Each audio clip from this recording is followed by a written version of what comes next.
శ్రీ మహాగణాధిపతయ నమః. ఈరోజు మనం 2026-27 సంవత్సరాల్లో ద్వాదశ రాశుల వాళ్ళకి ఎలా ఉంటుందనేటువంటి అంశం గురించి తెలుసుకుందాం. దీంట్లో ఒక ముఖ్యమైన విషయం ఒకటి మీకు తెలియచేయాలి. అదేంటంటే 2026 సంవత్సరంలో ఒక మంచి ప్రత్యేకమైన అంశం ఉంది. ఏంటంటే అది గురుగ్రహం, సాధారణ శుభగ్రహం, సహజంగానే మంచి శుభ ఫలితాలు ఇచ్చేటువంటి ఈ గ్రహం ఏదైతే ఉందో ఒకే సంవత్సరం 2026లో మిథునం, కర్కాటకం, సింహం ఈ 3 రాశుల్లో సంచరించడం అనేటువంటిది ఒక ప్రత్యేకమైన అంశం. దీంతో పాటుగా 2026 సంవత్సరం ఉగాది నాడు ప్రారంభమైనటువంటి ఈ పరాభవన సంవత్సరం ఏదైతే ఉంటుందో ఈ సంవత్సరానికి రాజు గురుడు అవుతున్నాడు. ఇన్ని కారణాల రీత్యా ద్వాదశ రాశుల వాళ్ళకి ఎవరికైతే గోచార రీత్యా గురుడు శుభ ఫలితాలు ఇస్తూ ఉంటాడో వాళ్ళకి మంచి శుభాలు కలుగుతుంటాయి. ఈ 2 ఏళ్ళు వాళ్ళకి అసలు ఎదురుండదు, ఆలోచించుకోవాల్సిన అవసరమే ఉండదు. ఎవరికైతే ఈ గురుగ్రహం యొక్క అనుగ్రహం గోచార రీత్యా సరిగ్గా ఉండదో, ఎవరికైతే గురుడు జన్మజాతకంలో నీచపడతాడో వాళ్ళకి మాత్రం ఈ 2026-27 సంవత్సరాలు గడ్డు కాలంగా చెప్పవచ్చు.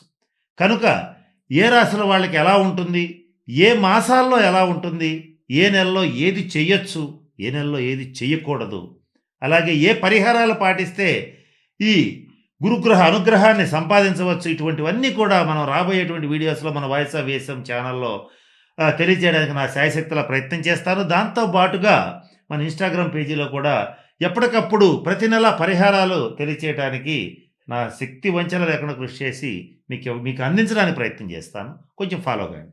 ఇకపోతే ఈ 2026-27 సంవత్సరాల్లో ఇప్పుడు కర్కాటక రాశి వారికి ఈ సంవత్సరం ఎలా ఉంటుంది అనేటువంటి అంశం గురించి పరిశీలిద్దాం.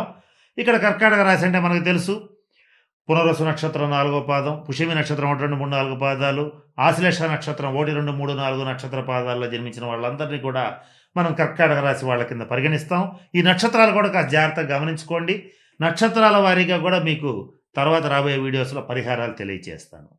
ఇక ఈ కర్కాటక రాశి వాళ్ళకి 2026 జనవరి నుంచి జూన్ వరకు, అంటే జనవరి, ఫిబ్రవరి, మార్చి, ఏప్రిల్, మే ఈ 5 నెలల కాలం పాటు మాత్రం కాస్త సాదాసీదాగా ఉంటుంది. బాగానే ఉంటుంది, కానీ కొంత సాదాసీదాగా ఉంటుంది. కారణం ఏంటంటే అష్టమంలో ఉన్నటువంటి రాహుగ్రహ ప్రభావం, అలాగే తర్వాత నవంబర్ నుంచి సుమారుగా ఈ జన్మరాశిలోకి వచ్చేటువంటి కేతువు, సప్తమంలో ఉన్న రాహుగ్రహ ప్రభావాల వల్ల చేసేటువంటి పనుల్లో ఆటంకాలు వస్తూ ఉంటాయి. గురుగ్రహ ప్రభావం అనేటువంటిది, గురువు ఇచ్చేటువంటి మంచి ఫలితాలు అనేటువంటివి పూర్తిగా అందుకోలేకపోతారు. బాగుంటుంది, కుటుంబ కలహాలు తీరిపోతాయి, కుటుంబంలో మంచి వాతావరణం ఏర్పడుతుంది, పుణ్యక్షేత్ర సందర్శన చేస్తారు, అలాగే పుణ్యకార్యాల నిమిత్తం, శుభకార్యాల నిమిత్తం ఖర్చు చేస్తారు, అలాగే మంచి పనుల కోసం డబ్బు వెచ్చిస్తారు. మీ యొక్క మంచితనం, ఓర్పు, సహనం అనేటువంటివి చక్కగా అందరికీ అర్థమవుతాయి. ప్రేమాభిమానాలతో అందరినీ ఆదరిస్తారు. బంధుమిత్రులతో అంత చక్కటి లైఫ్ని అనేటువంటిది లీడ్ చేస్తారు. ఎప్పటి నుంచి ఎప్పటిదాకంటే 2026 జనవరి నుంచి జూన్ వరకు ఈ 5 నెలల కాలం. ఇక జూన్ నుంచి మీకు స్వర్ణయుగం స్టార్ట్ కాబోతోంది. అద్భుతమైనటువంటి శుభ ఫలితాలు వస్తాయి. ఇది అదే అని ప్రయోజనం లేదు. ఒక్కొక్క విషయం తెలియజేస్తాను. ఏ రకంగా ఏ రంగాల వాళ్ళకి ఎవరికి ఎటువంటి బెనిఫిట్స్ ఉంటాయనేటువంటిది ఒక్కొక్క దాని గురించి ఇప్పుడు నేను తెలియజేస్తాను. ఇందాకే చెప్పాను, ఈ పరాభవన సంవత్సరానికి రాజు గురుడు అయ్యాడు. అటువంటి గురుడు కర్కాటక రాశిలో, మీ జన్మ రాశిలో ఉచ్చ స్థానంలో ఉంటూ మీకు ఇచ్చేటువంటి శుభ ఫలితం ఏంటంటే ఆర్థికంగా అత్యున్నతమైనటువంటి స్థితికి తీసుకువెళ్తాడు. చక్కటి సంతోషకరమైనటువంటి వాతావరణాన్ని ఇస్తాడు.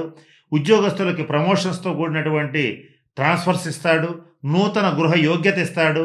అలాగే నూతన వస్త్ర, స్వర్ణ ఆభరణ ప్రాప్తినిస్తాడు. అలాగే విలువైన వస్తువుల్ని కొనుగోలు చేస్తారు. జీవితకాల ఆశయాల్ని నెరవేర్చుకునేటువంటి శక్తి ఇస్తాడు. శరీరంలో తేజస్సు పెరుగుతుంది, ఆరోగ్యం పెరుగుతుంది. ఇటువంటి అనేక మంచి మంచి అంశాలన్నింటినీ కూడా కర్కాటక రాశిలో సంచరించేటువంటి గురుడు మీకు ఇస్తాడు. అయితే ఇక్కడ ఎప్పటి నుంచి ఎప్పటిదాకా 2026 జూన్ నుంచి అక్టోబర్ దాకా, అంటే June, July, August, September, October వరకు కూడా ఇటువంటి అనేక శుభ ఫలితాలు మీకు నిరాటంకంగా వస్తాయి. ఏ రకమైన వృత్తి, ఉద్యోగ, వ్యాపార వ్యవహారాలు చేసే వాళ్ళకైనా వీళ్ళు వాళ్ళని సంబంధం లేకుండా వచ్చేస్తాయి. ఇక స్త్రీలు లేదు, పురుషులు లేదు, అందరికీ అది బ్రహ్మాండంగా ఉంటుంది. ఆ తర్వాత గురుడు నవంబర్, డిసెంబర్ నెలల్లో కర్కాటకం నుంచి సింహరాశిలో ద్వితీయ స్థానంలో ప్రవేశిస్తాడు. ఈ ద్వితీయ స్థానంలో ఉంటూ ఆర్థికంగా బాగుంటుంది, అలాగే కుటుంబ పరంగా కూడా మంచి ఫలితాలు ఇస్తాడు. అలాగే ఆరోగ్యపరంగా కూడా మంచి ఫలితాలు ఉంటాయి.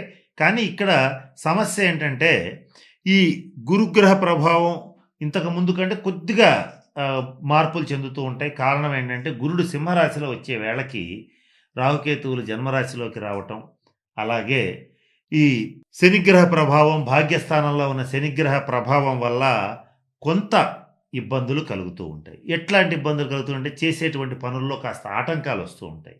సర్ప దర్శనం కలుగుతుంది. చతుష్పాద జంతు భీతి కలుగుతుంది. అంటే కుక్కలు కరవడం కానీ, జంతువులు ఎమడబట్టడం కానీ, లేదా కుమ్మడానికి గేదెలు ఆవులెట్టే ప్రయత్నం చేయటం కానీ ఇలాంటివి జరుగుతాయి. వాహనాల మీద మాత్రం కొంచెం జాగ్రత్తగా ఉండండి. ఎవరికైతే ఈ గురువు అనుగ్రహం ఉంటుందో వాళ్ళకి ఇష్టదేవత దర్శనం కలుగుతుంది. మీకు ఈ సంవత్సరం ఉన్న ప్లస్ పాయింట్ ఏంటంటే మీరు ఏ దేవతనైతే ఉపాసిస్తూ ఉంటారో, ఏ దేవత అనుగ్రహం కోసం అయితే కోరుకుంటుంటారో, వాళ్ళు ఎవరైతే ఉపాసనా పరులు ఉంటారో వాళ్ళకి ఇష్టదేవత దర్శనం కలుగుతుంది. రాజకీయ నాయకులని కాదు, సినిమా యాక్టర్స్ అని కాదు, కర్కాటక రాశిలో ఉన్నటువంటి ఏ రంగంలో ఉన్నటువంటి వాళ్ళ స్వతంత్ర వృత్తులు, డాక్టర్స్, లాయర్స్, ఇంజనీర్స్ ఎవ్వరనేది అనవసరం. అద్భుతమైనటువంటి శుభ ఫలితాలు పొందవచ్చు. ఇక్కడ మీకు రాహుకేతువుల్ని కూడా కొంచెం ఒక రకంగా చెప్పాలంటే వాళ్ళ యొక్క చెడ్డ ఫలితాలను కూడా త్రోసి పక్కకి నెట్టేసి మరి గురుడు మంచి శుభ ఫలితాలు ఇవ్వబోతున్నాడు. ఆర్థికంగా మిమ్మల్ని మహోన్నతమైనటువంటి స్థితిలో కూర్చోబెట్టబోతున్నాడు. ఇక ఆ తర్వాత 2027 సంవత్సరాన్ని గమనించినట్లయితే మరలా 2027 జనవరి నుంచి జూన్ వరకు, జనవరి, ఫిబ్రవరి, మార్చి, ఏప్రిల్, మే, జూన్ ఈ 6 నెలల కాలం కూడా ఈ గురుగ్రహం అనేటువంటిది మరల కర్కాటక రాశిలో ఉచ్చస్థానంలో ఉండటం జరుగుతోంది. మళ్ళీ తర్వాత మళ్ళీ సింహంలోకి వస్తాడు. ఇట్లా ఎట్లా చూసినా సరే మీకు ఈ 2 సంవత్సరాలు మీ జీవితాశయాన్ని నెరవేర్చుకోవటానికి అత్యంత అనుకూలమైన సంవత్సరాలుగా చెప్పొచ్చు.